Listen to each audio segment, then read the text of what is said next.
Hello and thanks for joining us for this WTTW News Special. I'm Brandis Friedman. Tonight we're focusing on the Chicago Police Department's progress on the consent decree and concerns over officer use of force. Chicago police were found to have routinely violated Black and Latino residents' constitutional rights. We hear a lot about it, but what exactly is the consent decree and how does it work? Plus, we get a status update on where the department stands in complying with that federal court order and what 4 years of data reveals about officer use of force. First off tonight, increased public investment in community violence intervention, CVI for short, has led to greater public safety and continuing declines in shootings and homicides. That's according to a new report by the Government Alliance for Safe Communities. The report found participation in services provided for CVI increases with public investment. Public investment in CVI goes to the communities with the highest levels of violence, and Chicago communities with the highest average level of public investment in violence intervention saw the largest gains in public safety. This report comes as the city closed out 2025 with its fewest recorded homicides in 60 years. For more on the report, check out our website. Pharmaceutical manufacturer AbbVie is expanding its footprint in North Chicago with 2 new facilities. Construction is set to begin this spring on the buildings that the company says will integrate advanced manufacturing technologies with artificial intelligence to support production of next-generation neuroscience and obesity medications. The company says the $380 million investment will also create 300 new full-time jobs for engineers, scientists, manufacturing operators, and lab techs. AbbVie says it should be up and running by 2029. Now, ladies and gentlemen, the moment you've all been waiting for, the winners of the 4th annual Chicago Snowplow naming contest are in. Drum roll, please. Okay, maybe no drum roll. Abolish ICE, which is a play on words obviously linked to opposition of President Trump's mass deportation efforts. Stephen Colbert, Pope Frio XIV, The Blizzard of Oz, Svengoolie, in reference to the popular local horror movie host Svengoolie, aka Rich Cause, and Caleb Chilliams. Get it? Chilliams. 1 snowplow in each of the city's 6 snow districts will receive one of these names. City officials say they received 39,000 entries and more than 13,000 voters. The mayor's office awarded an honorable mention to Chance the Scraper, which finished less than half a percentage point behind the winners. Up next, we explain what the consent decree is and how much progress CPD has made on it right after this. WTTW News coverage of policing and police reform is supported by the Joyce Foundation.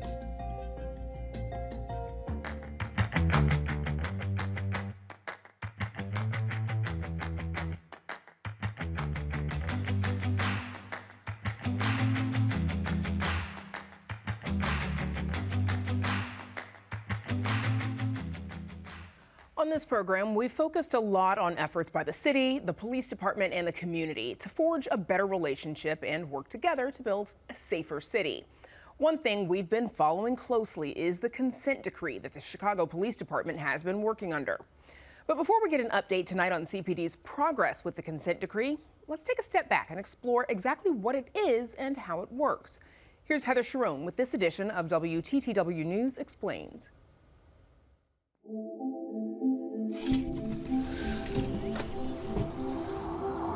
The dashcam video of the murder of Laquan McDonald captured one of the darkest moments in the 190-year history of the Chicago Police Department. In response, Mayor Rahm Emanuel promised there would be, quote, no U-turns on the road to reform. But since city officials inked the 2019 police consent decree agreement, the effort has hit pothole after pothole. The consent decree is a binding court order granting a federal judge oversight of the police department. It was designed to correct the problems outlined by an investigation by the Justice Department, chiefly that Chicago police were found to have routinely violated Black and Latino residents' constitutional rights. While a consent decree can be a powerful tool to reform police departments, it's complicated. Here's how it's supposed to work. After the Trump administration washed their hands of the reform effort in 2017, the Illinois Attorney General's office and a coalition of police reform advocates sued the city to force changes to how the police department operated. That agreement requires the Chicago Police Department to change the way it trains, supervises, and disciplines officers. The department must come up with new policies, which are evaluated by the judge at 3 levels. Preliminary compliance means officials have finalized written policies addressing its failures. Secondary compliance means a majority of officers have been trained on those new policies. Full compliance means that the department has demonstrated that it can follow those rules over a period of time under the judge's oversight. Progress is monitored by an independent team of experts on policing and reform appointed by the judge to be their eyes and ears. Since it was put in place, the consent decree has been expanded 3 times to address new scandals and allegations of misconduct, and it is set to expand again to include traffic stops. Originally, city officials had until the end of 2024 to comply with the consent decree's 552 paragraphs. It didn't happen. Now the consent decree, which is expanded to 714 paragraphs and counting, won't expire until at least 2027, giving the city more time to fully comply with its requirements and convince the federal judge the problems won't reoccur. At the same time, police union leaders say the consent decree has made it tougher for officers to enforce the law and apprehend criminals by imposing a layer of bureaucracy and fear on everything they do.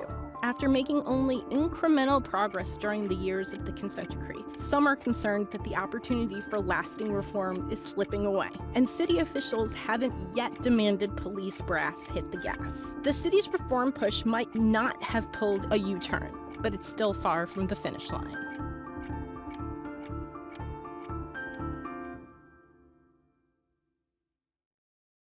And you can watch more from our WTTW News Explains series online. While you're there, you can also check out a special section of our website exploring policing in Chicago.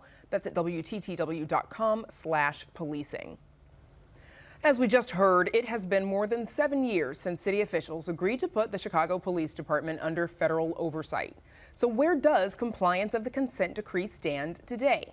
Heather Sharon is here now with the latest. And Heather, you covered a very rare Saturday hearing in federal court that was focused on the consent decree. What prompted this session? Well, U.S. District Judge Rebecca Pallmeyer usually holds monthly check-ins on compliance with the consent decree on Tuesday afternoons. But that means members of the public who have to work can't participate in those hearings. So she scheduled a Saturday session to allow members of the public to call in and speak to her directly about the impact of the reforms and the consent decree push. What did she hear from Chicagoans who, called in to testify virtually? Well, for 90 minutes, she heard deep frustration from about a dozen Chicagoans who said the reform push that, of course, started 7 years ago and has cost the city tens of millions of dollars, if not more, has had little impact on their daily lives. They said they were deeply frustrated that Chicago police officers are using force more often and are disproportionately likely to use that force against Black and Latino Chicagoans. And how did Judge Pallmeyer react to hearing this? She said she shares their frustration and said the pace of reforms has been, quote, too slow.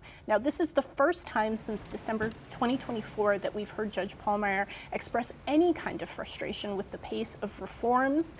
And that can come with perhaps new requirements for the city to meet or in order to accelerate their efforts. Okay, so what's next? Well, we'll get the next report from the independent monitoring team about the police department's progress in early April.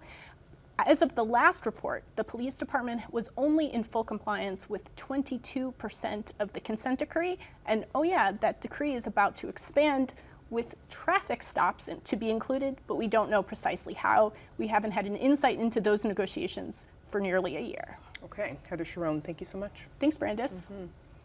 And you can read Heather's full story on our website. It is all at WTTW.com/news.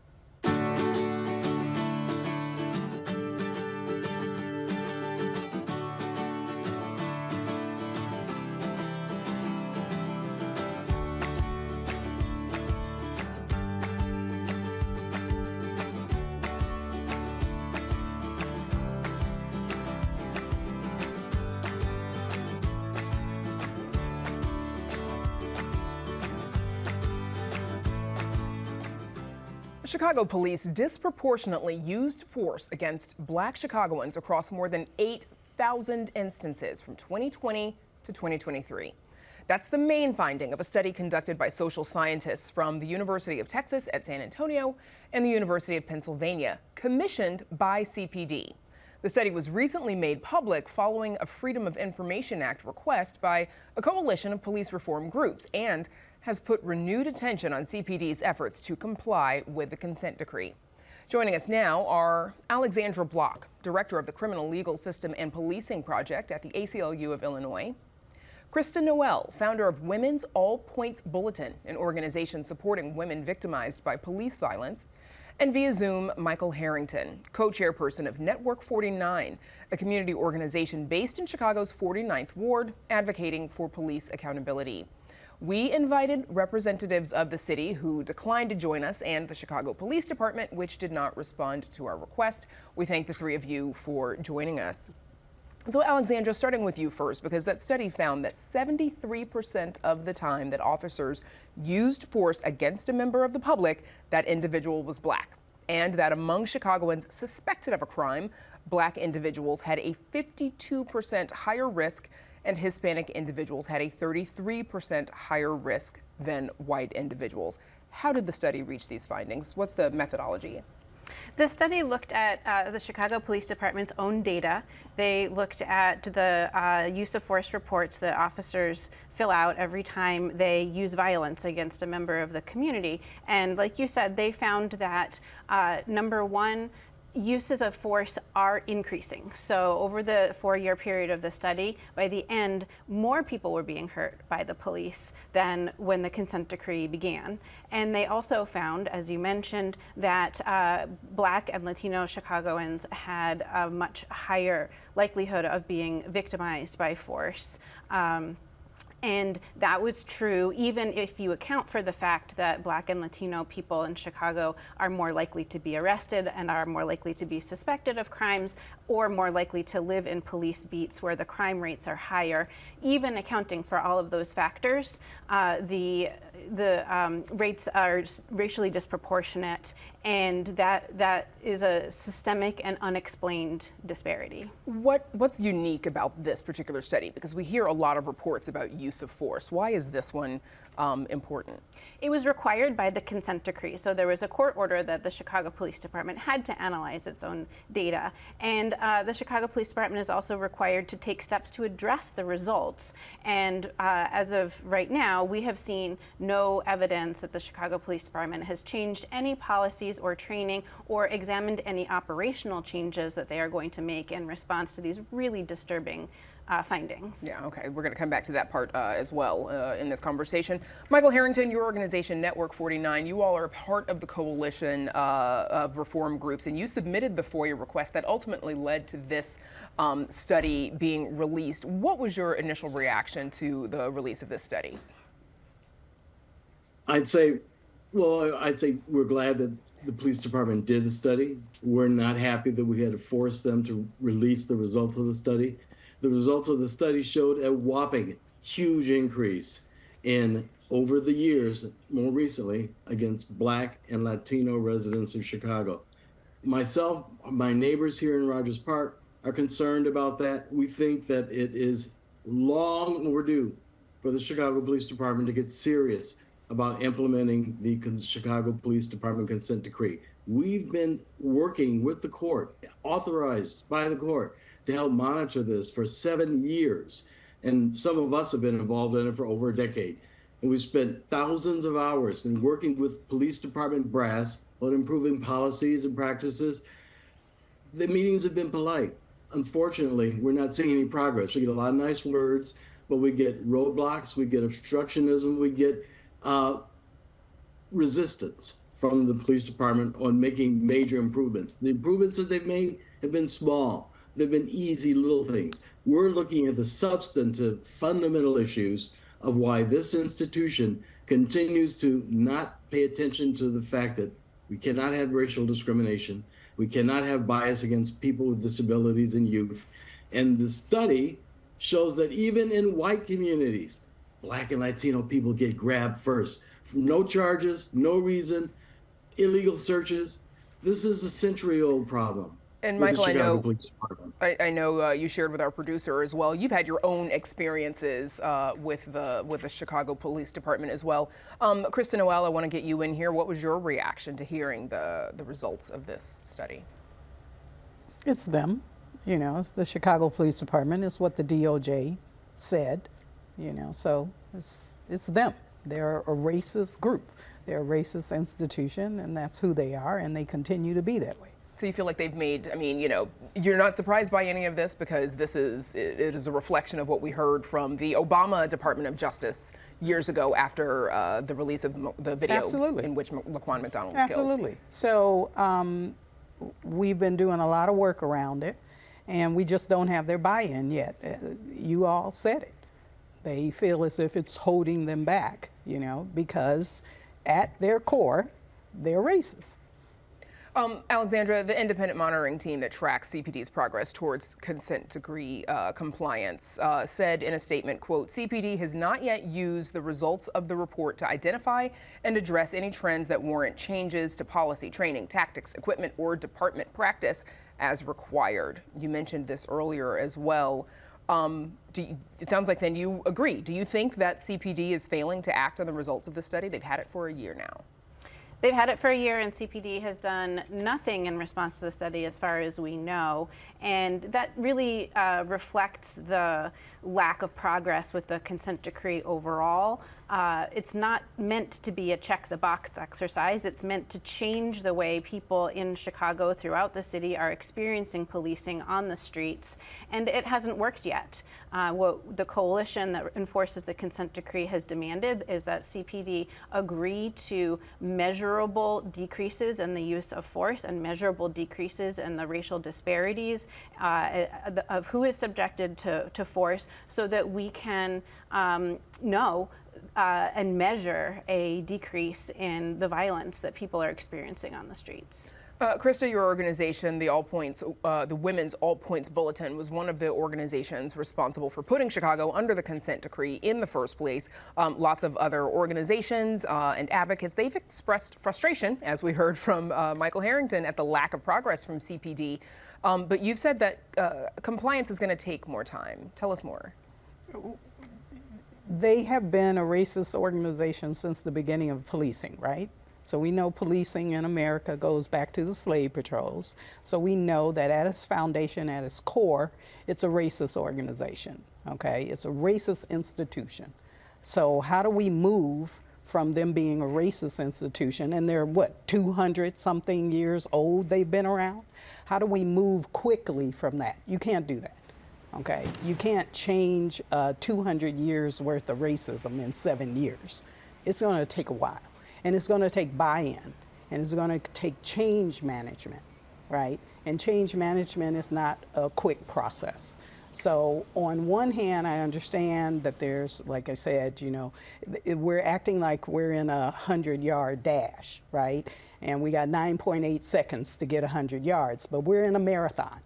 Okay, and it's going the 28 hours of a marathon is, I think, 28 years may be what we need. At least 10% of the time that they have actually been in existence to change the racism that's at the core of police departments.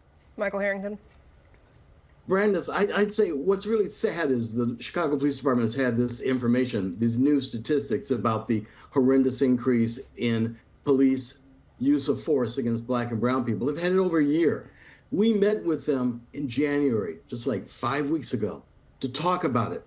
They said, oh, we need to study it more. We need to study these results more. We need to find out why it's happening. You know, we don't need another meeting to plan a meeting to talk about maybe an agenda. We need action. We need Mayor Brandon and Superintendent Snelling have made promises and pledges. The words are nice, but we need to see some product, because this is multiple millions of dollars that are being spent on policing, on this consent decree. If people can't get on and support progress because of the moral issues that are here, you at least need to pay attention. Every one of your viewers needs to pay attention to the financial cost. And is it being wasted? I hope to be proven wrong, but I'm doubtful. Alexandra, critics often argue that the higher police use of force rates against Black and Hispanic Chicagoans is a reflection of higher crime rates in the neighborhoods in which they live. And this came up a little bit earlier, but I want you to say a little bit more because the study controlled for that as well as other factors. Tell us about that. That's right. This was a methodology that CPD agreed to use, and they controlled for crime rates, they controlled for arrest rates, and they controlled for the rates at which Black and Latino people are suspected of committing crimes. And what the researchers found is that none of those factors explained away the racial disparities, so that they are systemic and they are not related to crime rates. They are related to bias. They are related to structural problems and systemic bias within the police department. And that's the factor that the coalition really would like CPD to address, which is what are the operational changes they can make in terms of how are police interacting with community members to prevent and reduce these racial disparities, these stark racial disparities in future years. Krista, one of the things that you've mentioned is, referring to the CPD as a racist organization. I'm sure the folks at CPD would have some thoughts on that phrasing. They are welcome to come and join us and talk to us about it. I guess I want to talk or hear from you a little bit about, there are officers of color on the force as well. What is it about their training, the messaging that they are receiving, the culture that still makes it what you say, what you're calling a racist organization? Well, one of the interesting things is that my focus has been on sanctity of life, right? And there was a point that it was historic, right?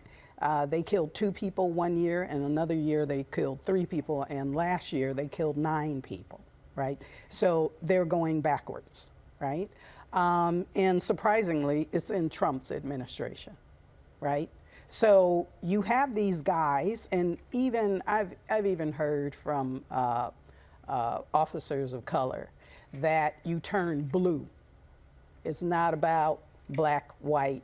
You turn blue, right? You see these awful things, right? And you just turn blue. And everybody's all together, and it's the old boys club. And, the old boys club is a racist club. So,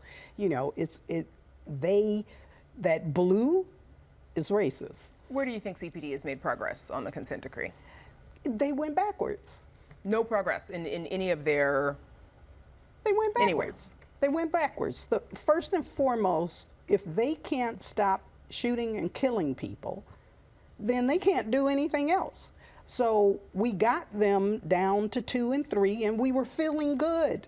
We were feeling good. And then they went back up to 9 in an administration that is arguably one of the most racist administrations that we've ever experienced in the last, I don't know how many decades. Michael, it sounds like you want to add something. No, I'm just saying the irony is that the Chicago Police Department has a huge budget, $2 billion a year. They've hired, where has been progress? They've hired more staff for the Office of Constitutional Policing. They have beefed up the public relations and the communication, but we don't see the changes apparently that are necessary in officer training. We don't see them evaluating whether the officers have actually learned what they've been taught in training. There needs to be, in the report that came out, said there needs to be more supervision of officers. Again, we see the police department talking, but we don't see the resolve to make action happen. That's all I want to say. It's becoming comical almost. Alexandra, as of June 30th, 2025, I think we should get some new numbers sometime this year. CPD reached preliminary compliance with 94% of the consent decree, secondary compliance with 66%, and full compliance with 23%. Does that signal progress or shortcoming? This is the last word. You've got about 45 seconds. It signals that CPD has made progress on paper, but not much progress on the streets of Chicago. So the last 7 years, we've seen a lot of negotiations over policy, over training curriculum, and some of that is shown in the figures that you provided. So the 94% preliminary compliance means they've written 94% of the new policies that are supposed to be on paper. but they're struggling and failing at translating those policies to actual behavior changes. To increase that 23% to show that they are actually doing the stuff that they've written down in that first part that you mentioned. Exactly. Going to have to leave it there. Michael Harrington, Krista Noel, Alexandra Block, thanks to all of you for joining us. Thank you so much for having us. Thank you.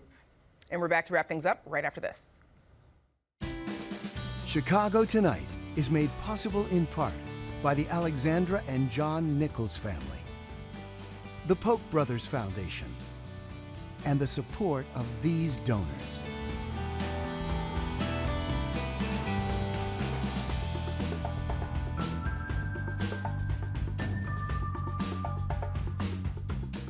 And that's our show for this Monday night. If you're looking for more context on the complicated issues that matter most to you, sign up for our email newsletter, The Daily Chicagoan. You can do that at WTTW.com/newsletter. And join us tomorrow night at 5:30 and 10. Now, for all of us here at Chicago Tonight, I'm Brandis Friedman. Thank you for watching. Stay healthy and safe, and have a good night.